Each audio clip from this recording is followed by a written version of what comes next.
لائیں کہیں کہ ہمارا رب اللہ ہے، پھر اس پر جم جائیں۔ ان پر فرشتوں کا نزول ہوتا ہے، نہ کوئی غم کرو نہ خوف، خوشیاں مناؤ جنت کی جس کا تم سے وعدہ کیا گیا تھا۔ اللہ کی ربوبیت پر اطمینان جب انسان کو ہو جاتا، میرا رب اللہ ہے، ربی اللہ، انسان کے لیے نہ کوئی کھٹکا، نہ کوئی خطرہ، نہ کوئی خوف، نہ کوئی حزن۔ جو کچھ ہو رہا ہے کس کے اذن سے ہو رہا ہے؟ اللہ کے اذن سے۔ اللہ کے اذن کے بغیر پتا تک نہیں ہلتا۔ یہ کوئی اندھا بہرا مادہ نہیں ہے جس سے مجھے کوئی خوف ہو۔ اندھا بھینسا چلا آ رہا ہو اس سے تو ڈرنے کا ہر انسان کو ڈرنا چاہیے، نہ معلوم کس کو ٹکر مار دے۔ لیکن نہیں، اس کائنات کو چلانے والا ایک سمیع و بصیر خدا ہے، وہ جو میرا دوست ہے، میرا ولی ہے۔ اللہ ولی الذین آمنوا یخرجہم من الظلمات الی النور۔ اللہ اہل ایمان کا ولی ہے، ساتھی ہے، پشت پناہ ہے، مددگار ہے، حمایتی ہے۔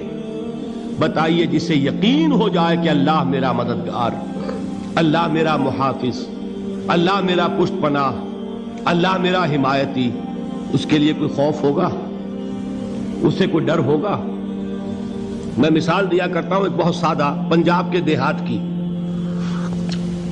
وہ بڑا چودھری ہے اور کوئی غریب کسان ہے۔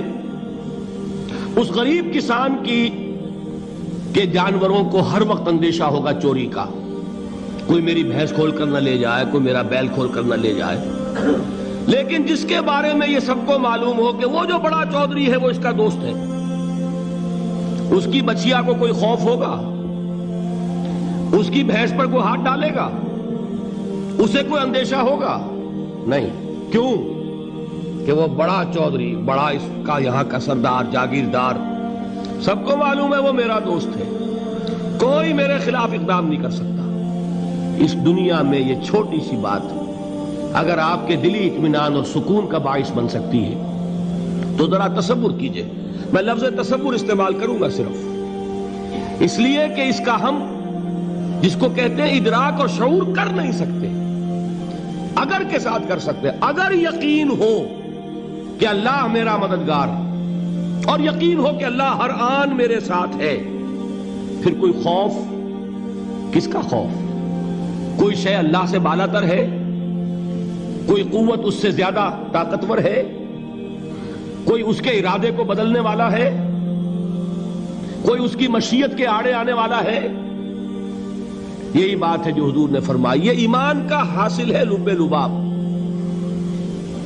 کہ دیکھو اچھی طرح اس بات کو ذہن نشین کر لو، اگر تمام انسان مل کر تمہیں کوئی نقصان پہنچانا چاہے نہیں پہنچا سکتے، مگر جو کچھ اللہ نے لکھ دیا ہو، اور تمام انسان مل کر تمہیں کوئی نفع پہنچانا چاہے نہیں پہنچا سکتے، مگر وہ شے جو اللہ نے طے کر دی۔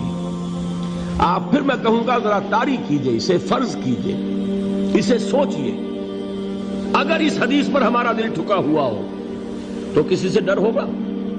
یہ مجھے نقصان نہ پہنچا دے، یہ میری رپورٹ خراب نہ کر دے، یہ میری انکریمنٹ نہ رکوا دے، یہ میرا یہ نہ بگاڑ دے، یہ میرے یہ نقصان نہ پہنچا دے۔ اس کا ڈر، اس کا ڈر، اس کا خوف، اس کی خوشامد، اس کے لیے جا کر طرح طرح سے اپنی عزت نفس کو ذلیل کروانا اس کے سامنے، یہ سب کچھ کیوں کرتا ہے انسان؟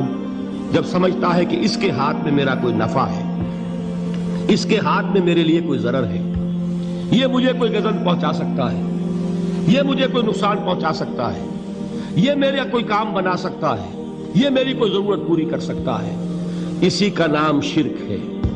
جہاں آپ نے یہ سمجھا کہ غیر اللہ کے اندر کوئی طاقت موجود ہے، وہی شرک ہے۔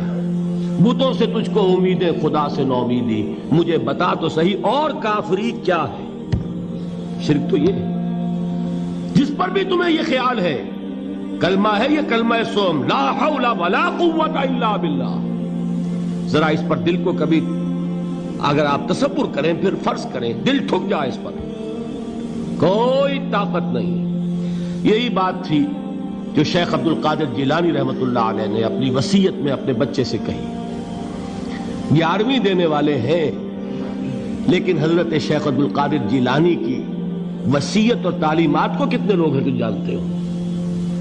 یہ جن مقامات تک پہنچے ہیں وہ کس چیز کی بدولت پہنچے ہیں؟ انہوں نے جو پیغام دیا وہ کیا تھا؟ اے میرے بچے، جس طریقے سے قرآن مجید میں حضرت لقمان کی نصیحتیں جو ہے نقل کر دی گئی ہیں، میں یہ عرض کروں گا بالفرض اگر قرآن حضرت عبد القادر جیلانی کے بعد نازل ہوا ہوتا تو شیخ عبد القادر کی یہ نصیحتیں بھی قرآن میں درج ہوتی. اتنی اونچی نصیحتیں ہیں. اے میرے بچے، اس حقیقت کو ذہن نشین کر لے، لا فاعل فی الحقیقت ولا مؤثر الا اللہ. اس کائنات میں نہ کوئی فاعل حقیقی ہے نہ مؤثر حقیقی ہے سوائے اللہ کے. کسی شے میں کوئی تاثیر نہیں اگر اللہ نہ چاہے. آگ جلا نہیں سکتی اگر اللہ نہ چاہے.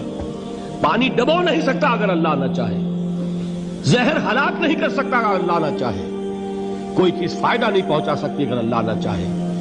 تو در در پہ کیوں سر جھکاتے ہو؟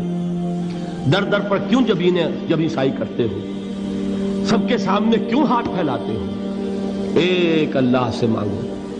ایک اللہ کے سامنے زمین پر اپنی جبین رکھو. لا فاعل فی الحقیقت ولا مؤثر الا اللہ. نظر آتا ہے ہمیں کہ پانی پیاس بجھا دیتا ہے. پیاس بجھانے کی صلاحیت پانی میں نہیں ہے، اللہ کے اذن سے. کھانا بھوک مٹا دیتا ہے. بھوک مٹانے کی صلاحیت کھانے میں نہیں ہے، اذن رب میں. دیکھیے یہی یقین تھا. حضرت موسیٰ علیہ السلام کا واقعہ یاد کیجئے. سامنے سمندر آ گیا ہے. قوم دیکھتی ہے پیچھے کہ گرد و غبار کا طوفان ہے. معلوم ہوا کہ فرعون اپنے لشکر سمیت آ گیا ہے. لشکر جب چلتا تھا تیز رفتاری کے ساتھ تو گرد و غبار کا جو طوفان اٹھتا تھا اس کا تصور کیجئے. اور لمحہ بلمحہ وہ قریب آ رہا ہے. پوری قوم نے کیا کہا؟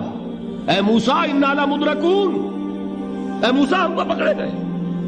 قرآن مجید نے تو یہاں وہ باتیں نہیں لکھی ہے، لیکن تورات میں یہ درج ہے کہ بنی اسرائیل جھگڑنے لگے، دست و گریبان ہو گئے موسیٰ کے ساتھ.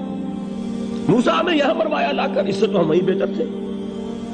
وہاں کھانے کو ملتا تھا، زندگی تو تھی، بیگار ہم کر رہے تھے، موت تو نہیں تھی. اب جو کچھ ہوگا اس کا تصور کرو، جس طریقے سے ہمارے ٹکڑے اڑائے جائیں گے. تو لڑ رہے ہیں حضرت موسیٰ علیہ السلام سے. یہ تورات کی تفصیل ہے. قرآن میں صرف اتنا آیا ہے، پریشان ہو کر انہوں نے کہا انا لمدرکون. موسیٰ ہم تو پکڑے گئے. اس وقت موسیٰ کا جواب کیا ہے؟ کلا ان معی ربی سیہدین. نہیں، میرے ساتھ میرا رب ہے، وہ راستہ دے گا. بتائیے کہاں راستہ نظر آ رہا ہے؟ یہ ہے ایمان بالغیب. راستہ نظر نہ آئے تب اللہ پر یقین ایمان ہے.